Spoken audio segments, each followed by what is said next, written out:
Time now for the award-winning #1 local talk show in Northeast Pennsylvania, The Sam Lesante Show.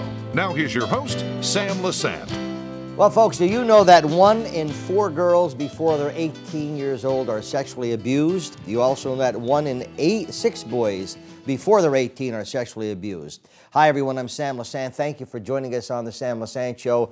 A very informative show for you today. I would highly suggest that you call your friends or relatives and have them watch this show. It is a very important show. I have Ed Payne, who is the CEO of Serento Gardens, here to talk about sexual abuse and the many things we should be looking for. I want to welcome once again all our viewers in the Comcast system in Pine Grove, Pottsville, and the different areas. Ed, thanks for coming on the show. Thank you very much for having me here today. These numbers are frightening. Yes. You know, they're very frightening. And as you said before the show, that where you sit, they're even high. They're even higher. Right. We, Serento Gardens and the staff, we know the connection between childhood sexual abuse and then later on substance abuse. But child sexual abuse is, the agency has a lot of work that it does outside of the drug and alcohol field only, and Stewards of Children, our child sexual abuse prevention program, is one of the new divisions that we have under our prevention education department. So in my drug and alcohol counseling work, I have virtually never counseled a female who had not been abused as a child, and checking with the rest of our staff, the counseling staff said it's almost universal. Almost every female we have has had some sexual abuse in her past, and chemical use helps to cover that up. I mean, helps to deal with the pain. And also with the males, especially since we deal with a population that's sometimes involved in the criminal justice system. Many people have been sexually abused, and it's devastating each time. Well, we have some slides we're going to show so we can educate the viewers. What is child sexual abuse? Okay, and as you will see, folks, what is child sexual abuse? Well, first of all, it is any act between an adult and a minor, or between two minors, when one exerts power over the other and causes it by force. So this doesn't mean just just an adult to a child, though that is the kind that we see in the news most often. Now, forcing, coercing, persuading a child to engage in any type of sexual act, and that has a wide range of expressions to it. Third, of course, includes sexual contact, and it also includes non-contact acts such as exhibitionism. There's a distressing article in the Standard Speaker recently about that. So exposure to pornography, voyeurism, communicating in a sexual manner on the phone or in the internet, and this is obviously a huge concern where parents monitor their children's use of the internet. And of course, it is agonizing and traumatic and a crime punishable by law and must be punishable. So the effects can be lifelong. When you're looking at child sexual abuse, which is just can imagine.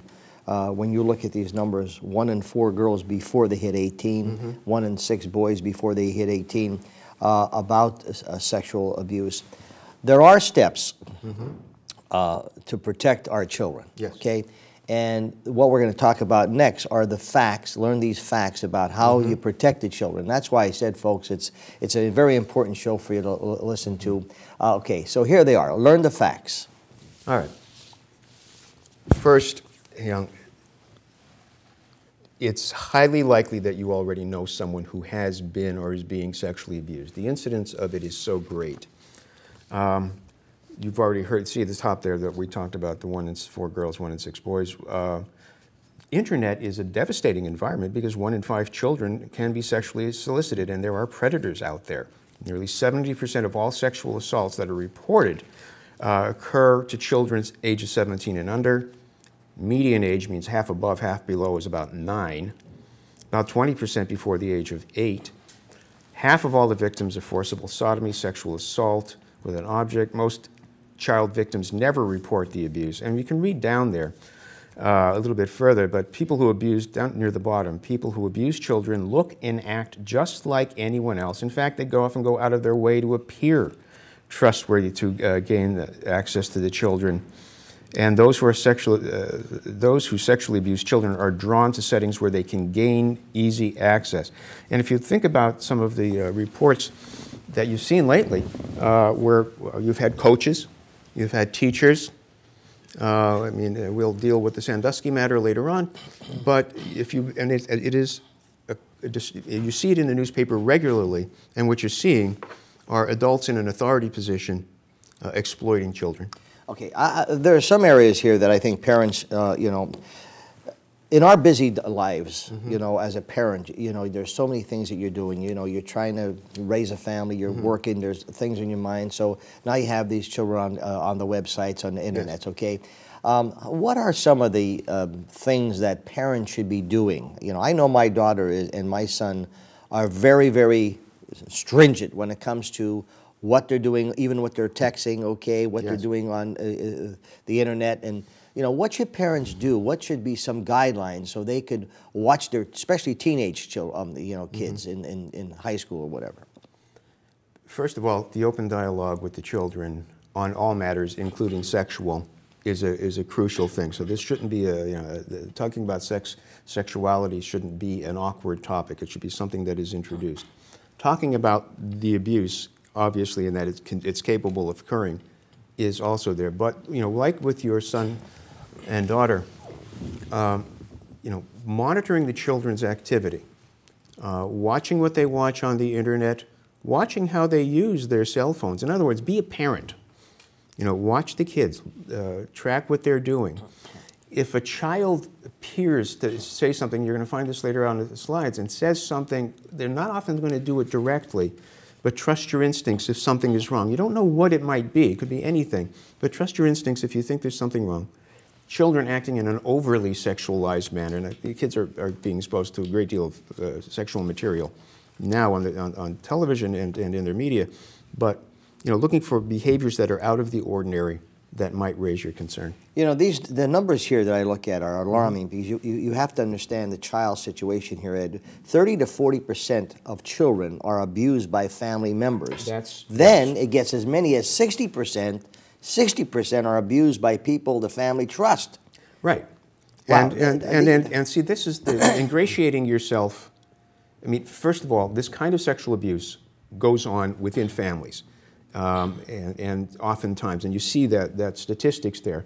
And so we oftentimes see a familial pattern where the abused child then becomes an abuser themselves as a means of exerting power. The fact that so many people know the abuser is surprising and shocking, but then you realize that sexual predators are very good at ingratiating themselves to children and the adults. I mean, in the Sandusky case, some of those parents thought, well, good, look at this man who's paying attention to my child. He's so trustworthy, and he's so solicitous, and he's so nice. As we're going to come back, folks, you're watching Minimizing the Opportunity. I'm going to go to break. When we come back, we're going to pick up on the Minimizing the Opportunity. This is a very important subject matter, folks. Child abuse, sexual abuse, it's rampant in some areas.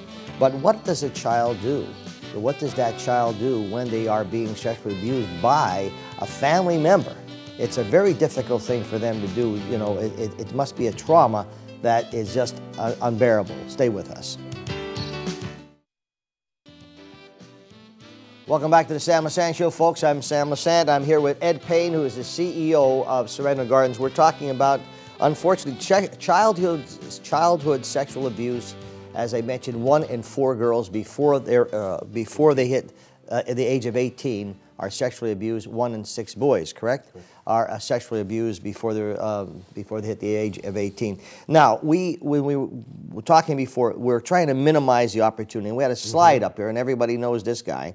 And here it is. So here is the minimizing the opportunity. What do we have here? Jerry Sandusky stepped out of a textbook.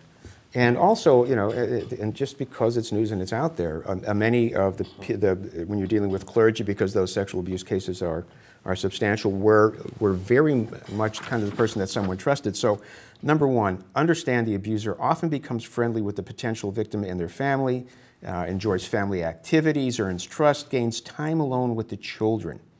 Now, think carefully about the safety of any one adult, one child situation. Choose group situations where possible, and really I think it's necessary.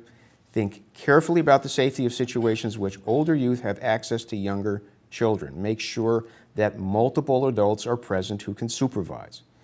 Set an example by personally avoiding one adult, one child situations with children other than your own. And monitor the children's use of the internet. Offenders use the internet to lure children into contact with them, and that happens very regularly. Once again, we get back to the internet and what your child is doing, and don't listen to, oh, mommy, don't, or daddy, I'm just doing this. You monitor Yes. what they're doing. Yes. As we're learning here, okay, learning the facts, okay, the realities, not trust. Okay, here again, it's very difficult. It's very difficult for a child who is 8, 9, 10, 11, or 12 living in a household and they're being sexually abused. What does that child do? The child sometimes will tell one of the parents. I mean, a number of times that we've encountered this, it was a stepfather or it was a mommy's boyfriend was more commonly one, or someone that was important to the parent. And also the male on female, male on male, adult male to a child is the more common kind, but female to a child is also occurs. If the child says anything, start off with the presumption that it's the truth and don't belittle and say, no, that's not true, or that's not happening. You'll shut the child right down. The child's been traumatized anyway. In a number of these cases that I've personally counseled, that abuse began, at age 5 or 6, and they're making up stories or whatever. Children shouldn't even know about that. They know you're a boy or a girl in those ages. You don't know about sexuality at those ages, and when there's an awareness of that, something has happened. Now, here are facts, folks, that are really going to knock your socks off. Okay, and Andy, put those up. Okay, steps to protecting our children. Learn the facts. Okay. We did, I think, this one a little bit earlier, but say nearly 70% of all sexual assaults, including assaults on adults, occur to children ages 17 under. Yeah, I think we kind of hit this one early on. It looks like we kind of in another slide here, but when you talk about family members and by family people that they know and that people that the family trust, it's these one-on-one situations that you would like to avoid. Let's talk about. Let's talk about step 3 here. I think we have. Let's go one more slide. All right, that's minimize. Let's the other one, Andy. This would be. There we go. Okay. Now, talk about it. Talk about it. Children often keep abuse a secret, but the barriers can be broken down. Understand why children are afraid to tell, please. The abuser shames the child, points out the child let it happen, or tells the child that they'll be angry. Sometimes the abuser threatens. The abuser is often manipulative and may try to confuse the child about what's right and wrong. Abuser sometimes even threatens the child or a family member, like, I'll hurt your mommy, or I'll hurt your daddy, or I'll hurt your sister. So sometimes the children feel that they have to be quiet. Some children don't initially disclose abuse and are ashamed to tell that it happens. They're afraid of disappointing their families or disrupting the family, especially if it was one of the parents, or an uncle or an aunt. Children are too young to understand. Many abusers tell the children, it's okay, this is just a game. So children who disclose sexual abuse often tell a trusted adult other than a parent. And this is the reason for training people, and that's one of the things we do with our Stewards of Children training. We are out to train 5% of Luzerne County. 5% of all the adults in Luzerne County is our goal in the steps to preventing child sexual abuse in what is a research-based program. So this is something we take very, very seriously. Well, and this is every county, as we're showing this in the Schuylkill County and in whatever counties, the Carbon County. And we can bring the program there as well. Looking at anything, this is a problem that we have in our country. We talk about, again, what does the child do? What if a neighbor, there's something over here which I think is, it says, we live, quote, we live in a beautiful, safe neighborhood. None of these children should be victims of sexual abuse. Right? Wrong.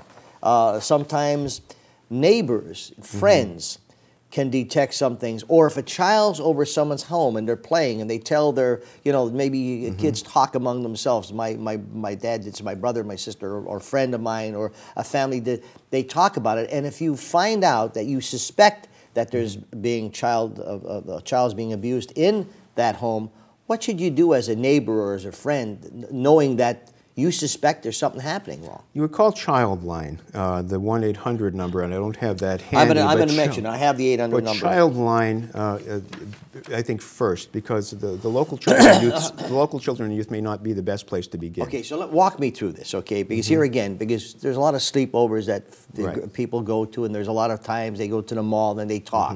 So you may have a 14-year-old girl or a 15-year-old girl that's being abused by the mom's boyfriend or the boyfriend's mom or whatever. Now this child, is telling her friend she's scared. The child goes to the mother and says, "Mom, I was just talking to Betty, and Betty told me that her blah blah blah was doing this." Now, should that person call the mother? Because as a mother, I would call. Yeah, they could do that, but I would not stop there. It would also be call Childline, because that's a very touchy situation. It is, because sometimes the denial from a parent or the custodial person is devastating in a situation like this. And you saw that sometimes people are scared, sometimes they're embarrassed, sometimes they've done a child who maybe a teenager has done something foolish, but they are scared to tell. Sure. And so if they tell and confide in a friend who tells and then confides in a parent, use your best judgment about whether or not you can actually approach. But in all cases, call Childline. Let someone else determine whether or not something occurred. Folks, I'm going to give you this number right now. When we come back, it'll be on the screen. I'll give it to Andy, our director here. It's 1-800-239-9950. We'll have that on the screen when we come back. And then we're going to talk about staying alert, reflecting what are some of the obvious signs, all right? Here again, if we could prevent 1 or 2 or 3 children from this trauma that they go through, it's well worth writing these numbers down. I know it's a very difficult situation and a very touchy situation. I'm not saying this is easy. We come back, Ed Payne, who is a professional at this, will continue on staying alert and what we're trying to do about it. Stay with us. Welcome back to the Sam Lesante Show, folks. Remember, we can watch any of our shows 24/7 on ssptv.com. My email is right up there, sam@ssptv.com. And for those of you watching us in the Comcast area, on the Pottsville area, every night at 8 o'clock, Monday through Friday, we're on with news covering the Schuylkill County area. So thank you so much for participating. My guest today is Ed Payne. He's CEO of Serento Gardens. Now, I told you about the number we were going to put on the screen about the child abuse line, and there it is. It's 1-800-239-9950, and there is the website, nationalchildren'salliance.org. Eddie, so let's go back to the steps we have here. Step 4 would be staying alert. So, Andy, you want to put that up there, and we could take it from there. All right. Don't expect obvious signs when a child is being sexually abused. Signs are often there, but you've got to spot them. Is my son's withdrawal due to preteen angst, or is he being sexually abused? Well, first, physical signs. They're not all that common. Redness, rashes, swelling in the genital areas certainly are something that you take very seriously. Emotional or behavioral signals are much more common, and these run from being too perfect behavior to withdrawal to depression, unexplained anger or rebellion. Over-sexualized behavior and language that are not age appropriate, and that's very key. Listen for it, watch for it.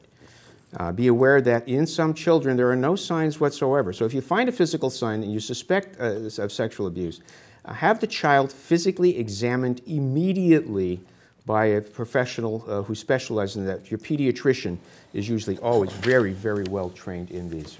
Now, going on, folks, and remember, the other things are step 5, protecting your children, okay, and making a plan, okay? So let's take it from there. So, my 11-year-old daughter said her stepfather sneaks into her room at night, and then she said she made it up. Now she won't say anything. I don't know what to do. Don't overreact, okay?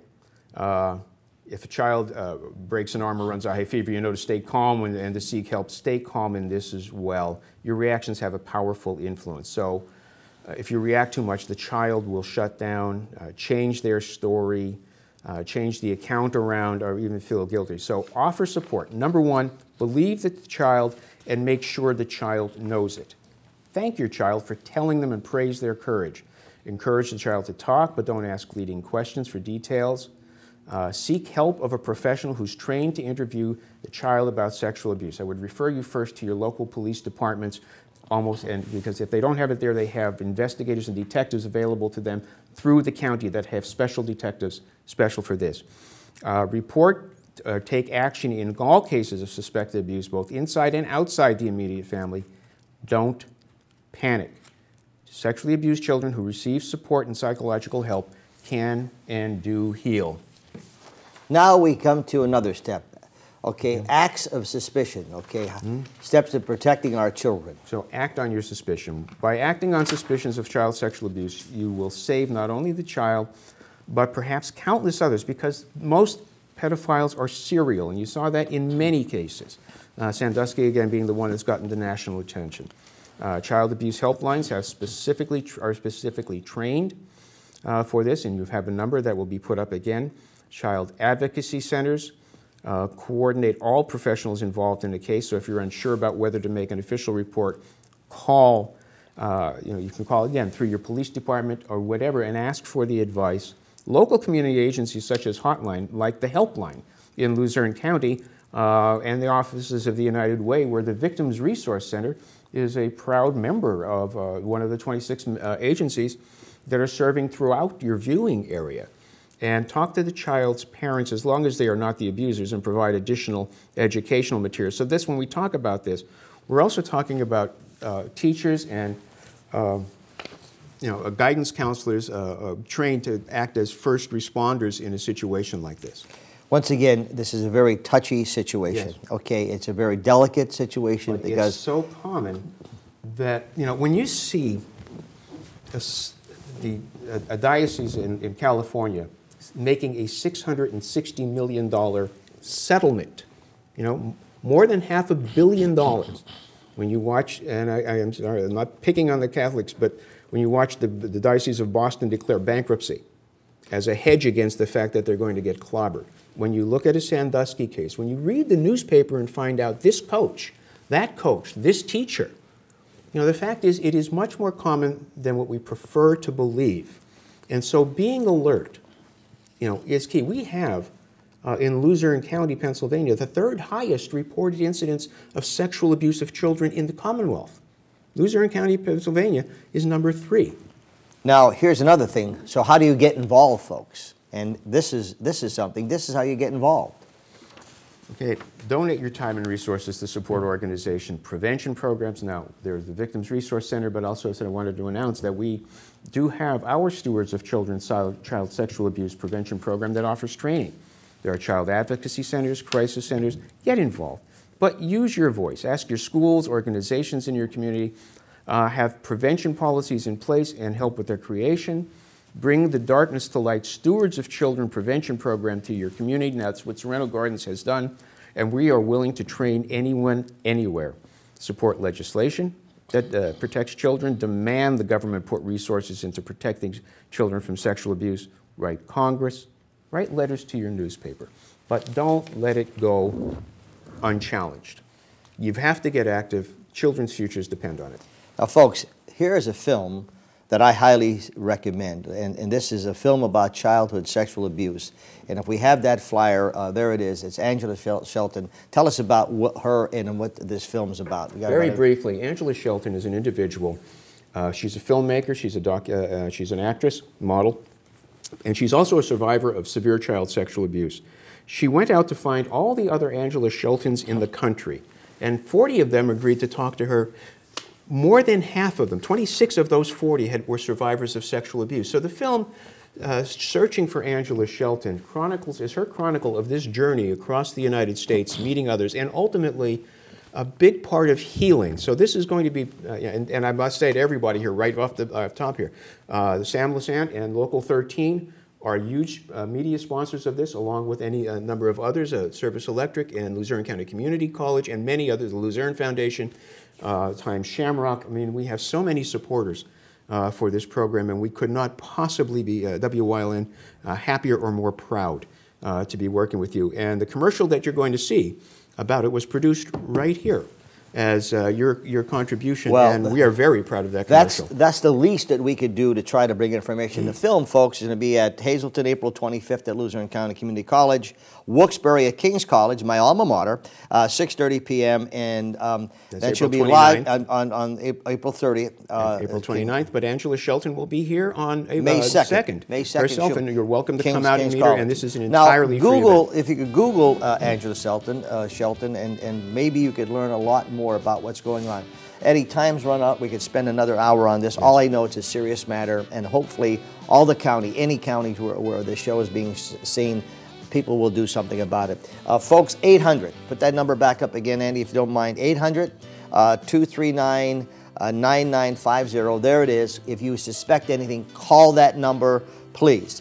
Eddie, CEO Serento Gardens, always a good friend of Local News 13 and the San Lesante Show. Wish you the best. Thank you very much. Folks, it's a touchy subject, but like I said before, please have it. This show is seen 24/7 on our website, ssptv.com. Please review it. And also, if you detect anything that's going on in your family or you know of anything, help that child. That child needs the help. We'll see you next time.